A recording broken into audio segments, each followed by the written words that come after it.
Bapak Ibu.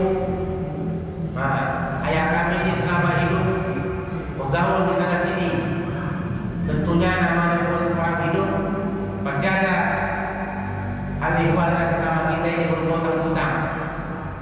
Nah, kalau seandainya Bapak Ibu mau menuntutnya, banyak hutang ayah kami itu kami yang menjadi penanggungnya.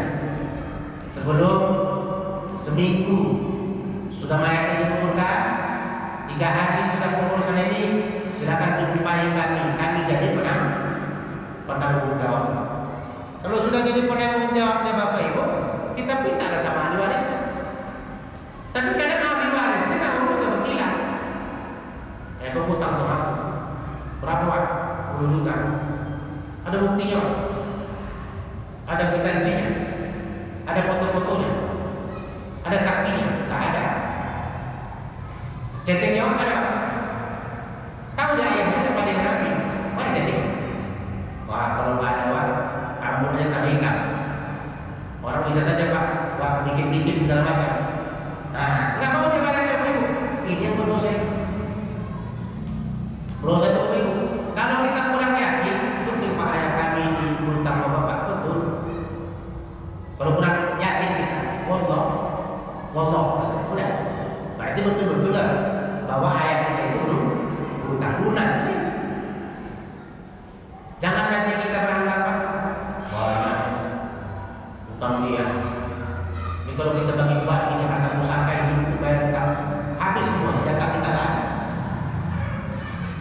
Gara-gara memikirkan harta pusaka Bapak Ibu, hutang tak dipikirkan. Padahal hutang itu selesaikan sebelum harta pusaka dibayar. Jangan kita menganggap harus menjadi milik kita harta pusaka itu tidak. Kalau ada hutangnya, itulah untuk melunas. Kalau berlebih, alhamdulillah. Kalau pas-pasan, selesai. Gigit jari.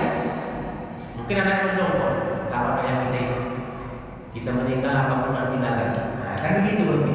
Nah, jadi ini yang harus diperhatikan baik-baik. Jadi lunasi hutang-hutangnya, ada salah-salah dia sama orang minta maaf. Saya selalu ingatkan ini baik-baik. Jangan kita ini payah untuk memaafkan orang. Sesakit hati apapun orang Bapak Ibu maafkan. Tapi Ustaz sampaikan di hati, aku mau nunggu persoalan yang tidak dapat buat diselesaikan. Nah, kenapa tak bisa di dunia ini? Udah berkali-kali banding masuk penjara, tapi tetap nggak puas merasa. Aku mau minta selesaikan di hadapan Tuhan. Kalau dia mau begitu silakan, tapi relalah nanti orang udah capek lama di surga, dia masih perkara sakit hati, perkara masalah. Orang udah berjuta-juta tahun di surga, santai orang, dan lu masih berkelahi. Nah, itulah makanya harus diselesaikan di dunia. Tak usah nunggu-nunggu sampai di yaumil kiamat. Walaupun ada nanti Bapak Ibu orang menyelesaikan seperti itu. Karena Nabi Muhammad itu sendiri pun mengajarkan sama kita, wa iza khatabahumul jahiluna qalu salam. Tidak pernah Nabi Muhammad itu Bapak Ibu melawan keburukan dengan keburukan. Tapi Nabi itu lawan keburukan dengan kebaikan. Itulah tadi salah orang dimaafkan ya. Tak dia simpan sakit hatinya sampai lama. Nah, jadi kalau misalnya seperti itu, mintalah maaf pada keluarga kita yang sudah meninggal tersebut. Nah, jadi utang-utang minta maaf ini harus diselesaikan. Itulah yang harus kita buat kalau seseorang tersebut sudah meninggal dunia. Barulah sesudah itu nanti kita laksanakan fardu kifayahnya. Apa fardu kifayah harus dibuat di Ustaz? Mengurus fardu kifayah ini nggak bisa terbalik-balik. Ya harus berurutan antara satu dengan yang lain. Ada 4 fardu kifayah dengan memandikan, mengamalkan, menolakkan, menguburkan. Ini harus selesai satu, lanjut satu. Jangan pula dirubah urutannya. Menguburkan dulu, sudah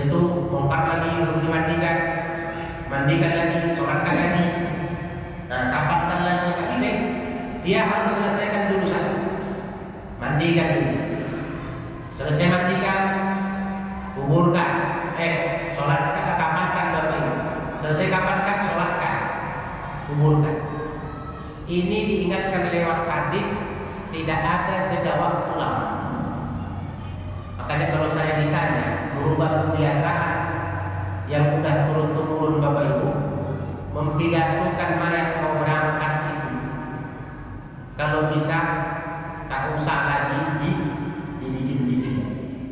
Asal sudah dikapankan, bawa ke masjid langsung sholatkan. Selesai sholatkan hanya cukup bagaimana Bapak Ibu kesaksian kita kepada mayat, bukan bagaimana. Mari Bapak Ibu bersama kita doakan dan kita saksikan bahwa mayat ini termasuk orang baik. Kalau kita bilang bagaimana, itu orang-orang yang kira-kira nggak tahu baik katanya. Tapi yang tahu keseharian, apa mungkin dia bilang nggak baik? Hadir, bajingan, begitu. Nah, itu dibilang sama dia. Makanya jangan bagaimana. Mari Bapak Ibu sama kita saksikan, kita doakan bahwa jenazah di hadapan kita ini orang baik, orang baik, ya, orang baik, bukan ditanya. Kalau ditanya jawabnya iya atau tidak, kan begitu. Nah, inilah yang kemana merubahnya kebiasaan yang buat yang berlaku di Medan ini, pada untuk merubahnya satu yang itu tadi. Nah, ditanya, yang kedua dipidatokan, udah dikapankan, mau disolatkan ke masjid Bapak Ibu, dipidatokan. Kan bisa diatur itu seharusnya sebelum dikapankan Bapak Ibu, sebelum diurus, dimandikan, semua diselesaikan. Pidato ketua ST, ketua masyarakat, tokoh masyarakat, tokoh ini, tadi ada tokohnya, orang hebat, sampai 1 kilometer parkir mobil itu, kan banyak ini. Ini kalau kita perturunkan Bapak Ibu, membuat nama si mayat kan dimandikan, udah dimandikan, kapankan, udah dikapankan kan tidak usah lagi memperlakukan, udah disolatkan mau dikuburkan. Ini sudah dikapankan, kita memperlakukan. Kalau bisa ngomong dia ngomong udah apa aja kawan, lama kali kalian.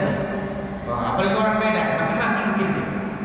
Nah, itu Bapak Ibu, aku udah gak sabar aku mau di surga, mengganggu aja kalian. Nah, itu makanya jangan dibikin pidato itu sesudah dikapankan itu Bapak Ibu, dibikinnya sebelum. Tapi itu yang berarti itu sudah turun-temurun seperti itu, turun-temurun seperti itu, cuma untuk merubahnya. Tapi saya yakin satu ketika nanti saat generasi berikutnya udah maju pola pikirnya Bapak Ibu berubah, kan begitu kan? Nah, ada nanti saatnya mereka akan mencari yang terbaik sesuai dengan aturan saya Bapak Ibu. Nah, jadi itu yang harus diperhatikan.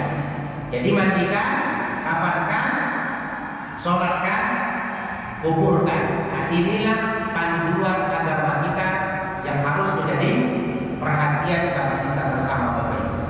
Setidaknya kita paham ini. Jangan kita hanya serahkan saja kepada kita. Mohon maaf, saya pernah mandikan mayat. Yang ikut memandikan tak ada. Saya sendiri. Maka kenapa sampai begitu anak yang tak mau, cucu yang tak mau. Aku bilang ini parah kali hidup ini. Kok nggak ada yang mau ikut membantu? Mana bisa dengan sendiri?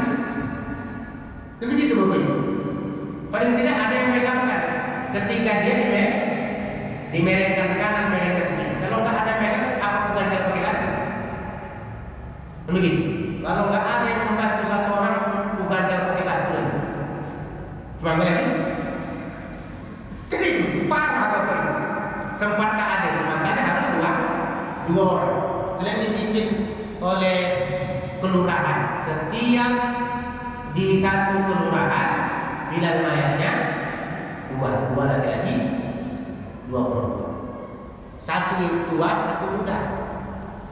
Nah begitu saya, mati yang tua yang muda. Kalau tua dua mati, mencari generasi berikutnya betul payah. Ini betul yang saya sampaikan ini. Kenapa? Karena saya pelatih bilang mayat Mubarak. Saya pelatih. Setiap yang melatih itu tua-tua. Tua apa itu? Karena kalau udah mati, bayar orang menggantikan. Sampai pernah kawan saya bilang, kau pernah jadi bilang, saya berarti apa kata? Kalau ada pekerjaan lain lagi, kerja lain lah, itu nggak tahu. Kenapa? Dinas kebersihan. Jadi kuras. Dinas kebersihan itu malas. Tambah lagi, nanti penyakit lengket. Ingat pulang sama aku, tidak pulang sama aku, malas. Jadi banyak bapak ibu orang berpikir mengurus